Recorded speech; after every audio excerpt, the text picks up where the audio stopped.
مخلوق تو الگ الگ قسم کی اللہ نے بنائی ہے، لیکن ایسا نہیں ہے کہ 4 ٹانگوں والوں کا خدا الگ ہے، 2 ٹانگوں والوں کا خدا الگ ہے، پیٹ سے چلنے والوں کا خالق کوئی اور ہے، یعنی الگ الگ مینوفیکچرنگ کمپنیز الگ الگ ہیں، آنر کوئی اور ہے، بلکہ ہر مخلوق کو بنانے والا اللہ ہے۔ جو 4 ٹانگوں پہ چل رہے ہیں ان کا مالک بھی اللہ، جو 2 ٹانگوں پہ چل رہے ہیں ان کا مالک بھی اللہ، جو پیٹ کے بل چل رہے ہیں بغیر ٹانگوں کے چل رہے ہیں ان کا خالق بھی اللہ۔ یخلق اللہ ما یشاء، اللہ جو چاہتا ہے پیدا فرماتا ہے۔ اور کیوں پیدا فرماتا ہے، کیسے پیدا فرما لیتا ہے، جانوروں کو کیسا پیدا فرماتا ہے؟ فرمایا ان اللہ علی کل شیء قدیر، قالوا وہ کہتے ہیں نشہد ہم گواہی دیتے ہیں انک لرسول اللہ، آپ اللہ کے رسول ہیں۔ اللہ کہتا ہے واللہ یعلم، اور اللہ جانتا ہے انک لرسول، کہ آپ اللہ کے رسول ہیں، لیکن واللہ یشہد ان المنافقین لکاذبون، اللہ گواہی یہ دیتا ہے کہ یہ منافقین ضرور جھوٹے ہیں۔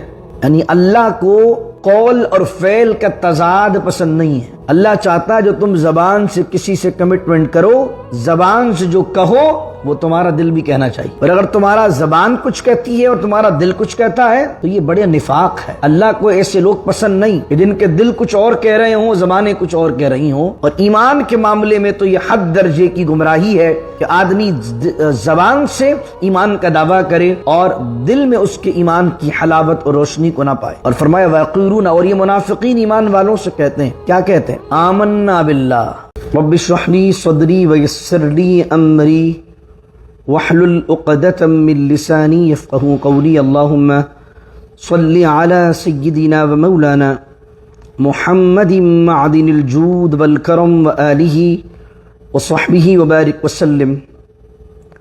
واللہ خلق کل دابۃ مما فمنہم من یمشی علی بطنہ ومنہم من یمشی علی رجلین ومنہم من یمشی علی اربع یخلق اللہ ما یشاء ان اللہ علی کل شیء قدیر، صدق اللہ مولانا العظیم۔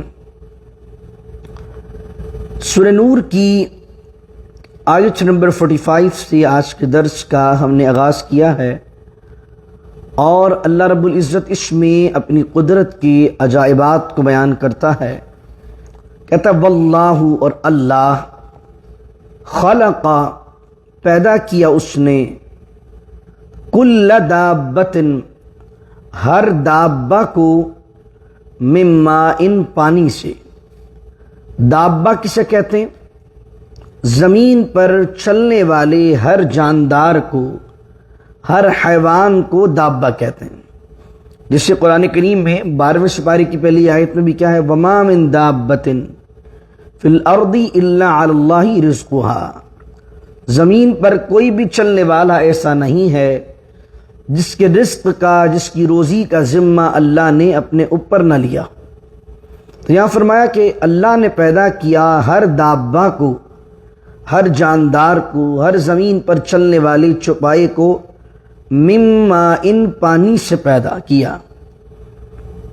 آپ انسان کے وجود کو دیکھیں، ہمارا جو ہیومن باڈی ہے یہ سالڈ آپ کو نظر آتا ہے، لیکن اس کے اگر بیک ہینڈ پہ آپ جائیں گے تو ایچ پارٹیکل ہمارا ٹیشوز پر ہے، اور ٹیشوز ہمارے سیل سے بنتے ہیں۔ یعنی اگر آپ بالکل بیک پر چلے جائیں تو انسان کا وجود ایک سیل سے بنتا ہے، اور اگر آپ سیل کو بھی دیکھیں گے تو ایک سیل جو ہے اس میں 60% جو ہے وہ پانی ہوتا ہے، لیکوڈ ہوتا ہے۔ تو انسان کا پورا وجود، اور اس وقت بھی جو آپ کا اور میرا وجود بیٹھا ہوا ہے، دکھنے میں تو سالڈ نظر آ رہا ہے، لیکن اس میں اب بھی کافی زیادہ مقدار میں لیکوڈ موجود ہے۔ تو اللہ نے ہر کائنات کی شے جو جاندار بنائی ہے، جو زمین پر چلنے والی ہے، اس کو پانی سے پیدا کیا ہے۔ اور ہمارے باپ آدم علیہ السلام، ان کی اسپیشیز کو بھی، ان کی بھی ابتدا اللہ نے پانی سے فرمائی۔ فَمِنْهُمْ مَن يَمْشِي عَلَى بَطْنِهِ، تو ان میں سے کچھ وہ ہیں یمشی جو چلتے ہیں، علی بطنہ، بطن کہتے ہیں اپنے پیٹ کو، کہتے ہیں کہ فَمِنْهُمْ مَن يَمْشِي، تو ان میں سے کچھ وہ ہیں جو چلتے ہیں اپنے پیٹ کے بل، جیسے سانپ، بچھو وغیرہ، وہ کیا کرتے ہیں؟ بچھو تو ٹانگوں سے چلتا ہے، سانپ اپنے پیٹ کے بل چلتا ہے۔ اس طرح اور بھی جانور ہوں گے۔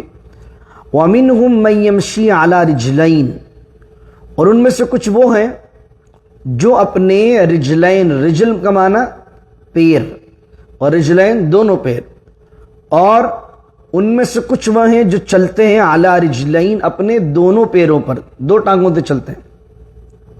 اب اس کے اندر بھی گوریلا آ جاتا ہے۔ ہم انسان جو ہیں ہم بھی حیوان ہیں، لیکن ہم حیوان ناطق ہیں، بولنے والے انسان ہیں، یعنی سارے حیوان ہیں۔ اگر منطق کی اصطلاح میں دیکھیں تو منطق میں انسان کو انسان نہیں کہا جاتا، انسان کو حیوان ہی کہا جاتا ہے۔ ساری دنیا میں یہ جانور وغیرہ سب حیوان، ہم بھی حیوان، لیکن منطق کے اندر جب آپ حیوان بولتے ہیں انسان کو تو آپ ساتھ میں ایک لفظ لگاتے ہیں حیوان ناطق۔ ناطق نطق سے نکلا ہے، نطق مانا بولنے والا، یعنی بہت سارے اللہ نے حیوان بنائے ہیں، وہ بول نہیں سکتے، ہم سمجھ بھی سکتے ہیں اور بول بھی سکتے ہیں، تو ہم بھی حیوان ہیں اور اس حیوان میں ہم حیوان ناطق ہیں۔ تو اللہ کہہ رہا ہے وَمِنْهُمْ مَن يَمْشِي عَلَى رِجْلَيْنِ، اور کچھ وہ ہیں جو دو پیروں سے چلتے ہیں۔ اس میں وہ جانور بھی آ گئے جو دو پیروں سے چلتے ہیں، اور اس میں انسان بھی آ گئے۔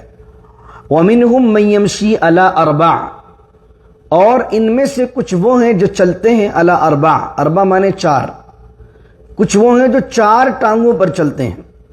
اب یہ شیر ہے، کتا ہے، گائے ہیں، بکری ہے، یہ تمام جانور لے لیجیے آپ، یعنی جانوروں کا ایک اکثر حصہ وہ ہے جو چار ٹانگوں پر چلتا ہے۔ اور علی حد القیاس اس سے اوپر چلے جائیے تو پھر کچھ وہ بھی ہیں جو مکڑی ہے، یہ سارے ہیں کہ یہ چار سے بھی زیادہ ٹانگیں ہوتی ہیں ان کی۔ اللہ کہتا ہے یخلق اللہ ما یشاء، اللہ تعالیٰ جو چاہتا ہے پیدا کرتا ہے۔ یہاں پر اس آیت میں کیا سمجھانا چاہ رہا ہے اللہ یہ بتانا چاہ رہا ہے کہ مخلوق تو الگ الگ قسم کی اللہ نے بنائی ہے، لیکن ایسا نہیں ہے کہ چار ٹانگوں والوں کا خدا الگ ہے، دو ٹانگوں والوں کا خدا الگ ہے، پیٹ سے چلنے والوں کا خالق کوئی اور ہے، یعنی الگ الگ مینوفیکچرنگ کمپنیز الگ الگ ہیں، آنر کوئی اور ہے، بلکہ ہر مخلوق کو بنانے والا اللہ ہے۔ جو چار ٹانگوں پہ چل رہے ہیں ان کا مالک بھی اللہ، جو دو ٹانگوں پہ چل رہے ہیں ان کا مالک بھی اللہ، جو پیٹ کے بل چل رہے ہیں بغیر ٹانگوں کے چل رہے ہیں ان کا خالق بھی اللہ۔ یخلق اللہ ما یشاء، اللہ جو چاہتا ہے پیدا فرماتا ہے۔ اور کیوں پیدا فرماتا ہے، کیسے پیدا فرما لیتا ہے، جانوروں کو کیسا پیدا فرماتا ہے، فرما ان اللہ علی کل شیء قدیر، بے شک اللہ تعالیٰ ہر چیز پر قادر ہے۔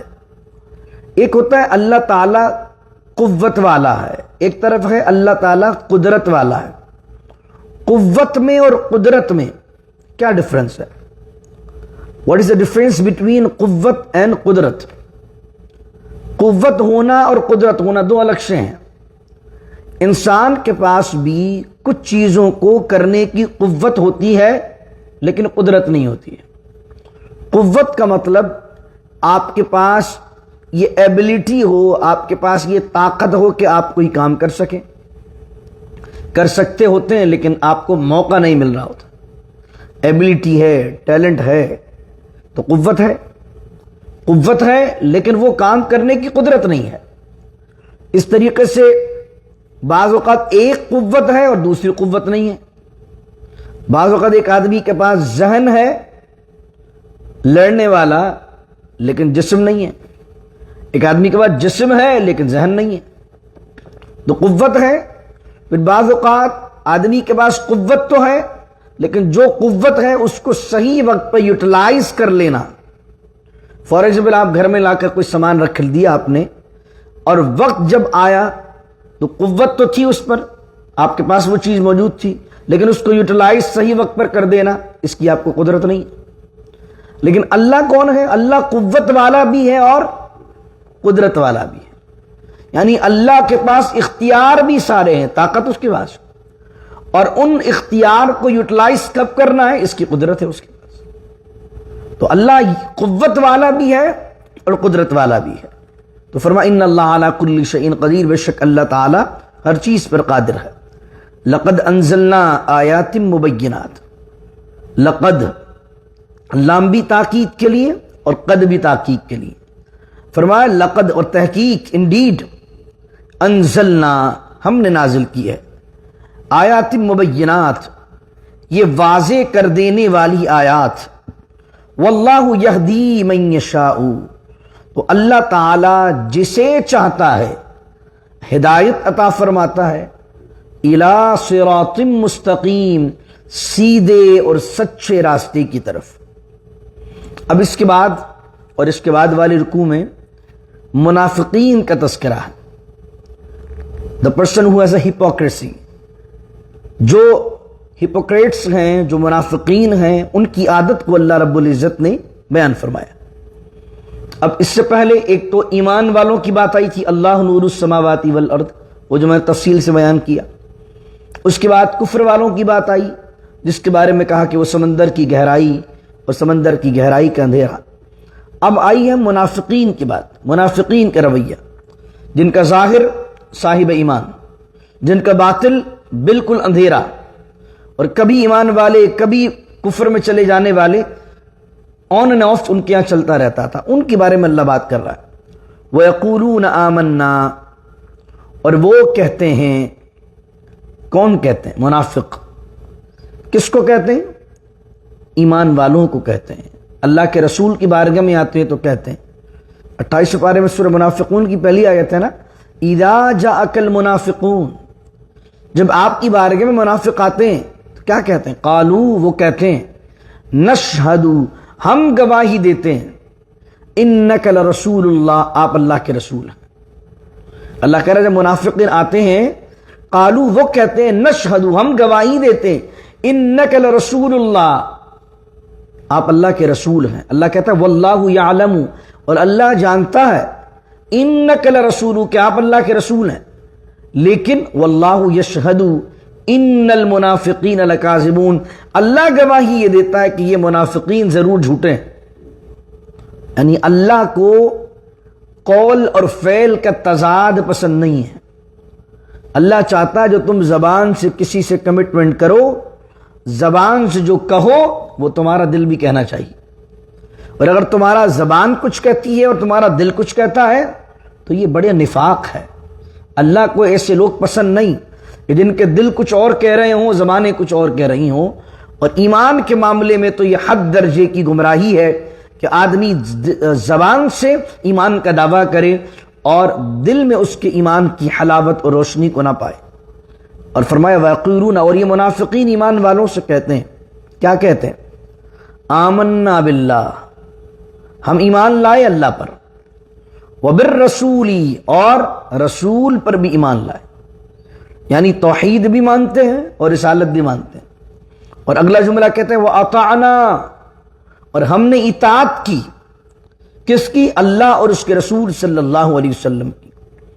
ثُمَّ يَتَوَلَّا، پھر وہ مڑ جاتا ہے، فریق منہم، ان منافقین میں سے ایک فریق، فریق کا معنی گروہ بھی کر لیں یا پرسن بھی کر لیں، ایک شخص، ان منافقین میں سے ایک گروہ یا ان منافقین میں سے ایک شخص وہ مڑ جاتا ہے، من بعد ذالک، یہ دعویٰ کرنے کے بعد، ذالک معنی یہ یا وہ، من بعد ذالک، یہ دعویٰ کرنے کے بعد کہ وہ ایمان لایا اللہ پر، اس کے رسول پر، اور وہ اطاعت کرنے والا ہے اللہ اس کے رسول کی، یہ دعویٰ کرنے کے بعد وہ پھر جاتا ہے اس بات سے وَمَا أُولَئِكَ بِالْمُؤْمِنِينَ، اور اس پھر جانے کی وجہ سے اللہ کہہ رہا ہے یہ تمام کے تمام جو ایمان کا اور رسالت کا اور اطاعت کا دعویٰ کریں اور پھر اس کے بعد پھر جائیں، اللہ کہہ رہا ہے یہ مومن نہیں ہے۔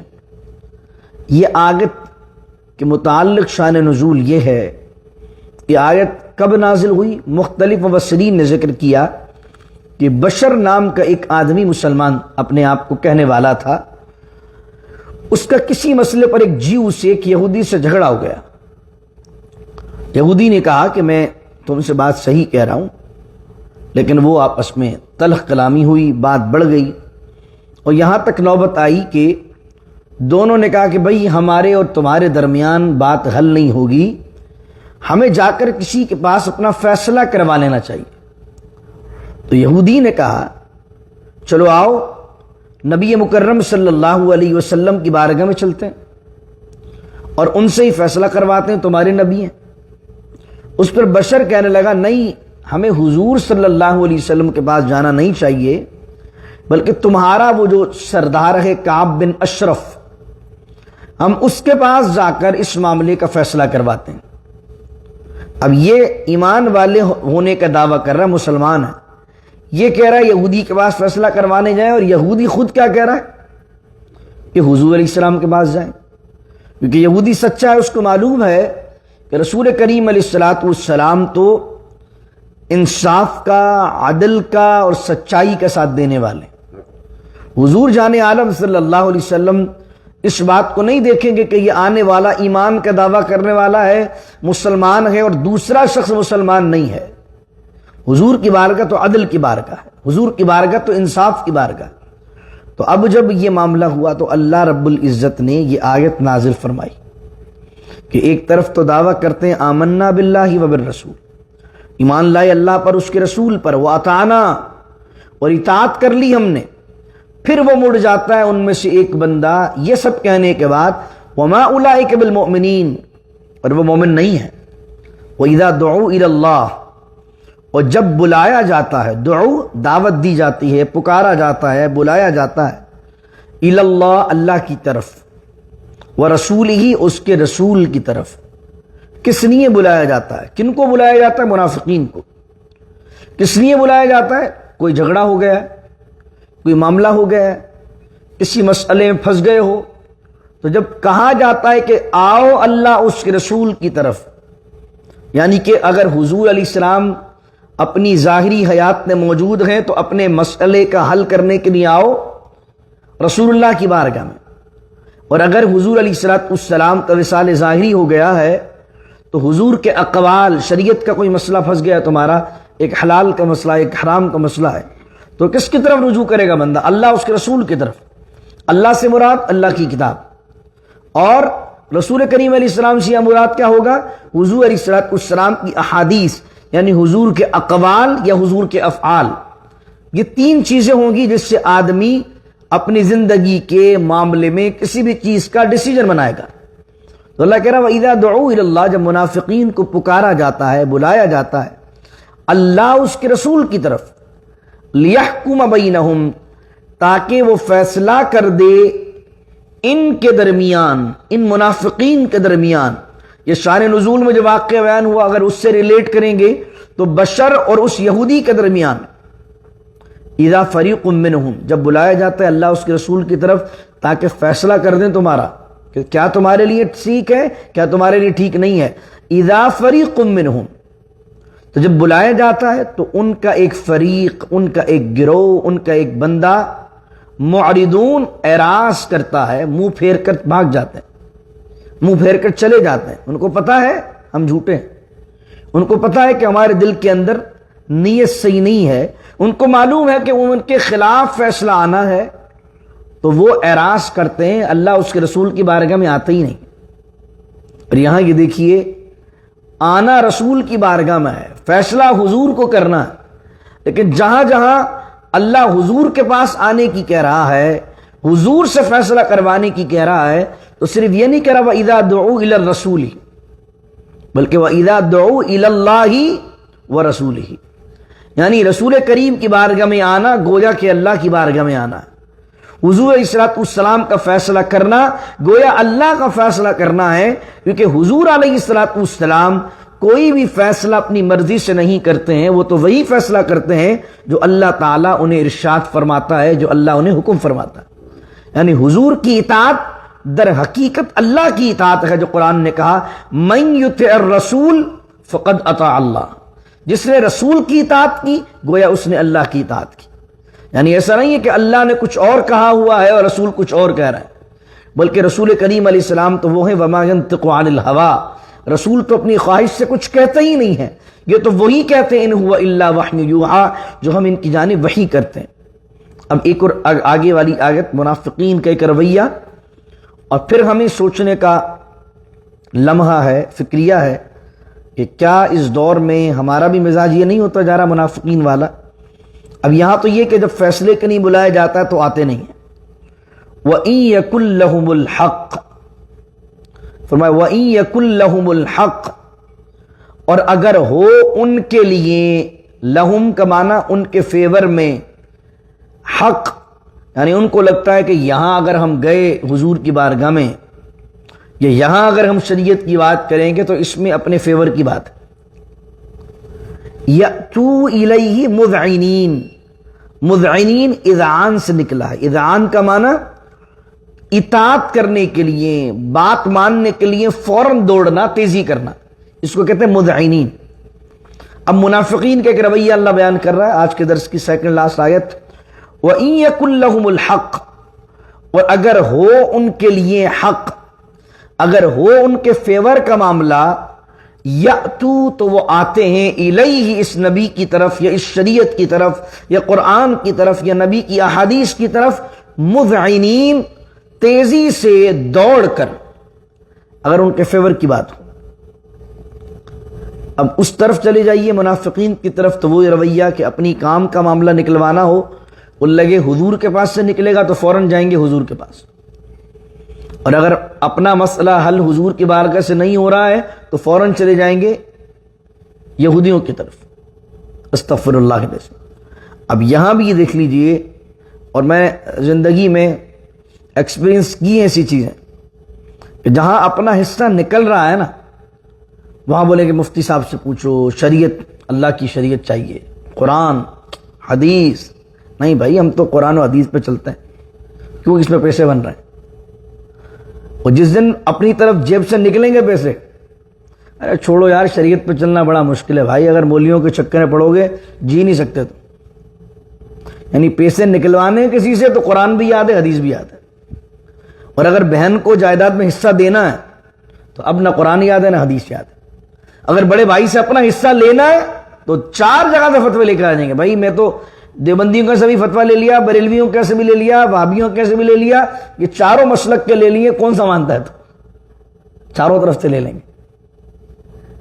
لیکن اگر اپنا کو دینا ہے تو پھر وہ کسی مسلک کا آدمی ہو، اب کسی مفتی سے نہیں پوچھے گا کیا یہ۔ ایک لمحے کو سوچیں، مسکرانے کی بات تو ہے اور سب مسکرا بھی رہے ہیں، آپ ہم بھی مسکرا رہے ہیں کہ رویہ ہے، لیکن سوچنے کی بات نہیں ہے کہ یار ہم کس مزاج کی طرف ہیں کہ اپنا مطلب نکلے تو شریعت کو یوز کر رہے ہیں، اسلام کو یوز کر رہے ہیں، قرآن کو یوز کر رہے ہیں، حدیث کو یوز کر رہے ہیں۔ قرآن حدیث تو یہ کہ جہاں اپنے کو زد پڑتی ہو اس وقت بھی قرآن کو لینا ہے، جہاں اپنی حمایت ہوتی ہو وہاں بھی قرآن کو لینا ہے، جہاں زد پڑتی ہو اور قرآن و حدیث سامنے آ جاتے اسی وقت تو آدمی کی اصلاح ہوگی۔ اصلاح کرتا کب ہے آدمی؟ کہ آدمی غلط کر رہا ہو اور اللہ اس کے رسول کا فرمان سامنے آ جائے تو رک جائے، اور آدمی حق کر رہا ہو اور اللہ اس کے رسول کا فرمان اس کا سامنے آ جائے تو اس کے ایمان میں اضافے کا سبب بنتا ہے کہ یار میں وہی کام کر رہا ہوں جو اللہ اس کے رسول نے کرنے کا حکم دیا، ایمان بڑھے گا۔ اور اگر وہ کام وہ نہیں کر رہا جو اللہ اس کے رسول نے حکم دیا ہے تو آدمی گلٹی ہوگا اور کہے گا کہ یار میں تو وہ کام کر رہا ہوں، مسلمان بھی اپنے آپ کو کہتا ہوں اور کام سارے الٹے کرتا ہوں، ایسے ہی تو اصلاح ہوگی۔ لیکن جب آپ نے دین کو کسٹم طریقے سے لینا ہے کہ فیور کی جگہ دین کی بات کرنی ہے اور جہاں اپنی ذات پر حرف آتا ہے وہاں دین چھوڑ دینا ہے، تو ایسا دین دار کو اللہ دیندار نہیں کہتا ہے، بلکہ یہ تو منافقین کا رویہ۔ اللہ رب العزت ہمیں اپنی پناہ نصیب کرے۔ اور اللہ آخری آیت جو اس رکوع کی کہتا ہے افی قلوبہم مرض، ایسا رویہ کیوں ہے ان کا؟ افی قلوبہم مرض، کیا ان کے دلوں میں کوئی مرض ہے، بیماری ہے کہ دل میں کچھ، زبان پر کچھ، زبان پر کچھ، دل میں کچھ، شریعت کا مذاق بنانا، حضور علیہ السلام کی بارگاہ میں آنا، حضور کا وقت ضائع کرنا۔ افی قلوبہم مرض، کیا ان کے دل میں کوئی مرض ہے، بیماری ہے؟ امر تابو، یا یہ شک میں ہیں، یا ابھی تک کلمہ پڑھنے کے بعد بھی انہیں یہ یقین نہیں آیا ہے کہ اللہ کی کتاب سچی ہے، انہیں یہ یقین نہیں آیا کہ جس نبی کا یہ کلمہ پڑھ رہے ہیں وہ نبی سچا ہے۔ یا تو دل میں کوئی بیماری ہے، یا قرآن اور حدیث کو سنتے ہوئے بھی اگر اس پر عمل کرنے کا ذہن نہیں بن رہا، اس کے حرام کو حرام سمجھ نہیں رہے ہو، اس کے حلال کو حلال نہیں سمجھ رہے ہو، تو یا تو دل میں بیماری ہے یا ابھی تک تم شک میں ہی پڑے ہو کہ قرآن اللہ کی کتاب ہے کہ نہیں ہے، یہ حدیث جو ہے، یہ رسول اللہ کا جو فرمان ہے، یہ رسول بھی معاذ اللہ سچے ہیں کہ نہیں، الیاذ باللہ تعالی۔ یا تیسری چیز، ام یخافون علیہم، ام یخافون ان یحیف اللہ علیہم ورسولہ، یا تمہیں ڈر ہے ان یحیف اللہ، کہ اللہ اور اس کا رسول تم پر ظلم کرے گا. تین چیزیں ہو سکتی ہیں. یعنی ایمان والا جو دعویٰ کرنے والا ہے اگر وہ اللہ کے حلال کو حلال نہیں سمجھ رہا، اللہ کے حرام کو حرام نہیں سمجھ رہا، تین چیزیں ہو سکتی ہیں.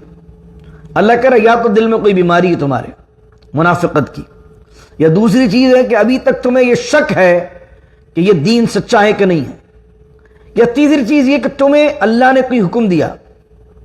جیسے مثال کے طور پر ایک آدمی کو اللہ نے کہا زکوٰۃ دینی ہے، رسول اللہ نے فرمایا زکوٰۃ دینی ہے. اب زکوٰۃ جب دینے بیٹھتا ہے تو اتنا سارا مال جا رہا ہوتا ہے، وہ کہتا ہے یار یہ تو اللہ نے ظلم کر دیا ہم پہ، استغفر اللہ العظیم. اور اب وہ زکوٰۃ سے بچ رہا ہے تو اللہ کہہ رہا ہے کہ کیا اس کو ایسا لگتا ہے کہ ہم نے کوئی اگر حکم دے دیا ہے تو اس پر ظلم کر دیا؟ بل اولئک هم الظالمون، نہیں بلکہ یہی لوگ ظالم ہیں. اللہ ظالم نہیں، اللہ کا رسول ظالم نہیں صلی اللہ علیہ وسلم، والعیاذ باللہ تعالی. یہ اللہ رسول ظالم نہیں ہے، بلکہ یہ شخص ظالم ہے کہ جو کلمہ پڑھ کر ایمان کی گواہی دینے کے بعد، یہ تمام چیزوں کے بعد، وہ کہنے کے بعد، وہ اطاعنا کہ ہم اطاعت کریں گے، ان تمام چیزوں کی گواہی دینے کے بعد یہ سب سے بڑا ظالم ہے کہ دل میں کچھ رکھتا ہے اور زبان سے کچھ کہتا ہے. اللہ تعالیٰ ایسی منافقت سے ہمیں اپنی پناہ، اپنی امان نصیب فرمائے، اور شریعت کے، اسلام کے، قرآن و سنت کے حلال کردہ کو حلال جاننا، اس کے حرام کردہ کو حرام جاننا، اور ہمارے حلال کی طرف رغبت نصیب فرما دے، اور ہمیں حرام کے لقمے سے، نوالے سے بھی اپنی پناہ، اپنی امان عطا فرما دے، اور ہمارے حلال میں خوب خوب برکتیں عطا فرمائے. بسم اللہ الرحمن الرحیم. الحمدللہ رب العالمین، والصلاة والسلام على اشرف الانبیاء والمرسلین. ربنا تقبل منا انك انت السمیع العلیم وتب علينا انك انت التواب الرحیم. اللهم انا نسألك العفو والعافیة في الدين والدنيا والآخرة. اللهم اكفنا بحلالك عن حرامك، وأغننا بفضلك عمن سواك، واحفظنا بما حفظت به الذكر، وانصرنا بما نصرت به الرسل، إنك على كل شيء قدير. إن الله وملائكته يصلون على النبي يا أيها الذين آمنوا صلوا عليه وسلموا تسليما. اللهم صل وسلم وبارك على سيدنا ومولانا محمد معدن الجود والكرم وآله وصحبه وبارك وسلم. سبحان ربك رب العزة عما يصفون، والسلام على المرسلين، والحمد لله رب العالمين. لا إله إلا الله محمد رسول الله صلى الله عليه وسلم.